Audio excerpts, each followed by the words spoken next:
Est-ce qu'on peut rendre gloire au Saint-Esprit? Est-ce qu'on peut rendre gloire au Saint-Esprit?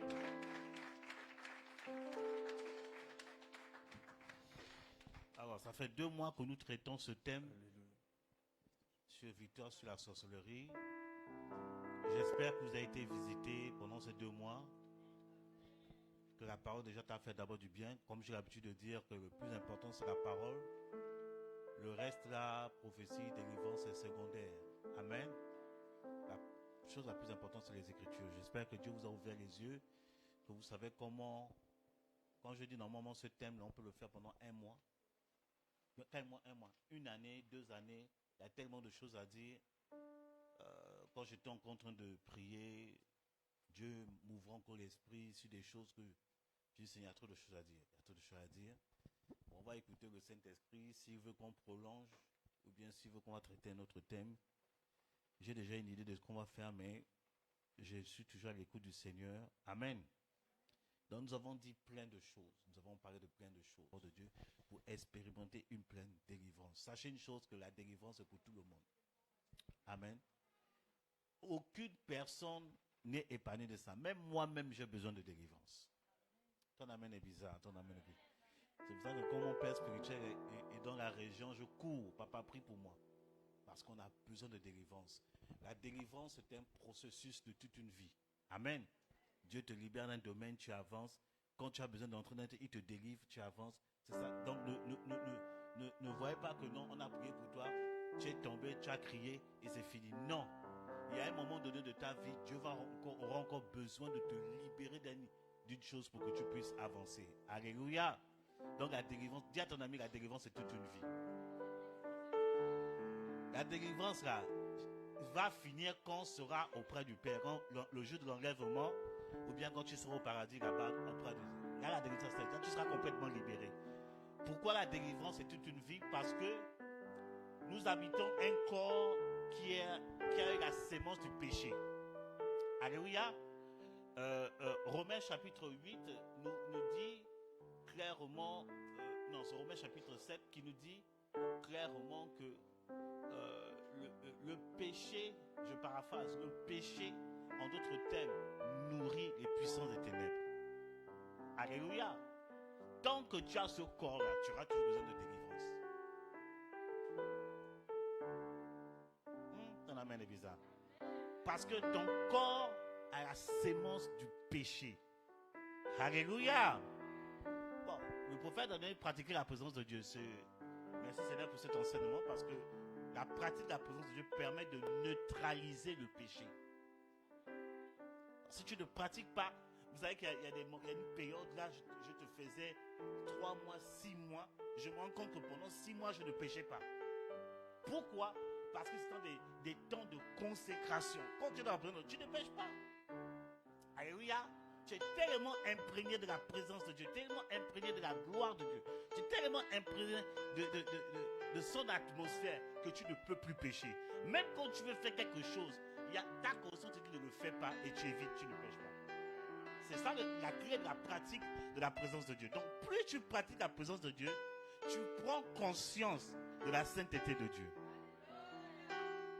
Et tu te dis non, je ne peux plus faire ça. Je ne peux plus mentir, je ne peux plus voler, je ne peux plus aller coucher avec un frère, avec un gars, avec ce type-là et cette babylonienne. Je ne peux plus. Alléluia. Parce que dans ton esprit, la présence de Dieu a pris place au nom puissant de Jésus de Nazareth. Alors qui est prêt à mettre en pratique pendant tout l'été l'enseignement de la pratique de la présence de Dieu? Parce que l'enseignement, cette semaine, le Seigneur me dit, il faut dire à mon église. Vendredi, je n'ai pas prêché parce que je voulais un peu souffler. Je voulais que Dieu me parle aussi au travers de quelqu'un. Donc, c'est vrai que vendredi, je suis venu. Vendredi, c'est vrai. Vous avez été avertis à la dernière minute. C'est vrai. Amen. Mais on reprend les vendredis. Dis à ton ami, nous sommes à Capernaum. On reprend les vendredis. Donc, vous voyez que la présence de Dieu. Quand tu es proche de Dieu, écoutez, analysez, regardez cette chose.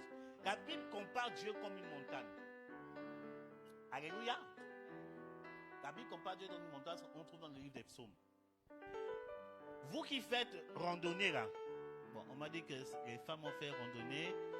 Bon, elles n'avaient pas la dimension que nous, on avait fait avec les hommes. Bon. Alléluia. Power. Alléluia. Donc, quand vous approchez de la montagne, alléluia, vous vous rendez compte, quand vous êtes loin de la montagne d'abord, quand vous êtes loin de la montagne, on voit c'est la montagne là-bas, la montagne semble être petite. Mais quand vous approchez de la montagne, vous voyez que la montagne est grande, et quand vous êtes au sommet de la montagne, vous voyez que la ville est petite. Est-ce que je parle à quelqu'un? C'est-à-dire que quand tu es au sommet de la montagne, tu es au sommet de Dieu, tu es dans la présence de Dieu, dans le sein des saints, tes ennemis sont petits. Tes ennemis semblent trop gros parce que tu es loin de la présence de Dieu. Approche-toi de la présence de Dieu. Tu vas voir que les ennemis sont petits. Ah! Est-ce que je parle à quelqu'un ce soir? C'est la même. La Bible dit qu'on nous compare aussi à l'aigle. Bien aimé, qui a pris avion? Qui a pris avion? Bon, vous qui n'avez pas pris avion, je vais prier pour vous que vous commencez à voyager. Vous amenez dans ma mission. Alléluia. Amen. C'est important aussi. Quand tu voyages, tu vois que la ville est petite. La Bible compare comme des aigles. Quand l'aigle monte. En fait, le problème c'est que, je vous explique comment l'aigle tue le serpent. Je peux vous expliquer? La clé que je vous donne là, si vous mettez ça en pratique, vous allez voir, il y a des combats qui vont s'arrêter à l'instant T. Le Seigneur m'a fait comprendre une chose. Depuis des années, et quand je mets en pratique ça, je me rends compte que Dieu dit la vérité. Alléluia. Le gros problème de notre vie, je vous dis toujours ça, c'est l'ignorance. Quand tu es ignorant, tu ne peux pas percer. Même vous les enfants à l'école, si vous n'étudiez pas, est-ce que vous avez réussi à l'examen? L'ignorance est ton premier ennemi. La Bible dit que le diable est le prince des ténèbres. En d'autres termes, le prince des ignorants. Quand tu es ignorant, là, le diable est ton Dieu. Même si tu parles avant que tu prophétises.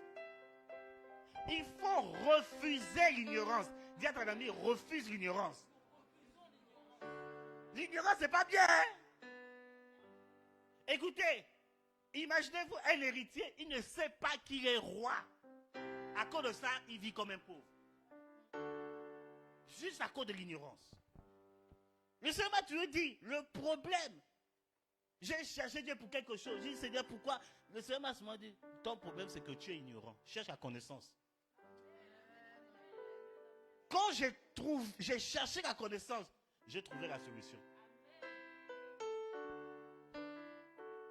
Alléluia. Il y a des personnes là, vous souffrez pour rien, ils te manquent juste la connaissance. Quand j'ai reçu la confirmation, j'ai dit, homme de Dieu, tu es venu comme un ange. Vous qui cherchez à voir les anges là, les anges d'abord, c'est d'abord des êtres, des hommes que Dieu envoie vers toi. Parce que le mot ange veut dire envoyer. C'est le même mot qui est utilisé pour dire apôtre et prophète. Donc quand un homme de Dieu vient sur toi, même s'il ne parle pas, c'est un ange.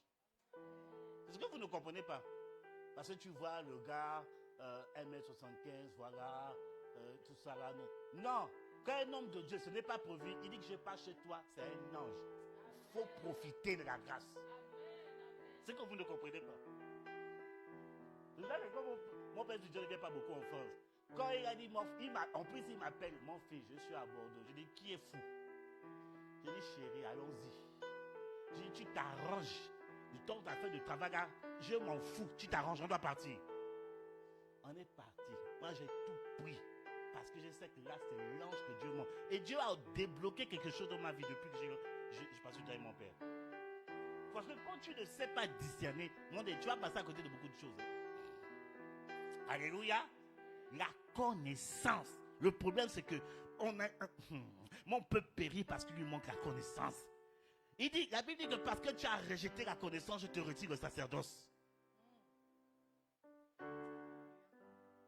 Il y a des gens là, l'onction quitte sur leur vie parce qu'ils ne veulent pas entrer. La connaissance a un grand lien avec l'onction. Pas la connaissance religieuse.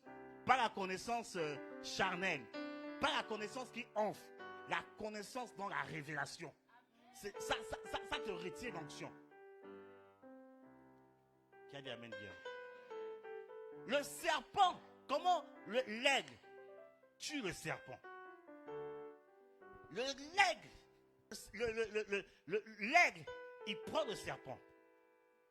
Il amène le serpent dans les hauteurs. Vous savez où il amène le serpent? Là où il n'y a pas l'oxygène. Le serpent, il rend l'âme comme ça. C'est comme ça qu'il tue le serpent. C'est-à-dire que le serpent, c'est l'image de la sorcellerie. Si tu vas avoir une victoire puissante sur la sorcellerie, amène le serpent dans les hauteurs. Les hauteurs, c'est la présence de Dieu. Prie comme si tu n'as jamais prié. Prie, passe du temps. Arrêtez vos prières de 5 minutes. Là. Il y a un moment donné, là, 5 minutes de faire rien. Il y a un moment donné, 1 heure, là, ça de faire rien. À un moment donné, il faut dépasser les limites. Il faut aller plus de 3 heures. Bien aimé, il y a un moment... Oh, laissez-moi parler un peu ce matin. Laissez-moi parler. Après ça. Je vais parler ce matin. Il y a un moment donné, là, il faut dire trop, c'est trop. S'il faut faire, bien aimé, il y a des choses là où j'ai dit, Seigneur, cette affaire-là, je dois l'obtenir. Je m'enferme. J'ai dit à ma femme, ne me dérange pas. Même si quelqu'un est mort de ma pète, ne me dérange pas. Je suis devant Dieu. Je prie seulement. Je prie. Il faut que les choses bougent. Beaucoup de nous là, c'est la rage qui vous manque. Il vous manque la rage dans la prière. Les gens ne prient pas. Alléluia, amen. Prophète, prie pour moi. Tu mets un peu d'onction de vie. Amen, je suis libéré. Non, il y a des choses là.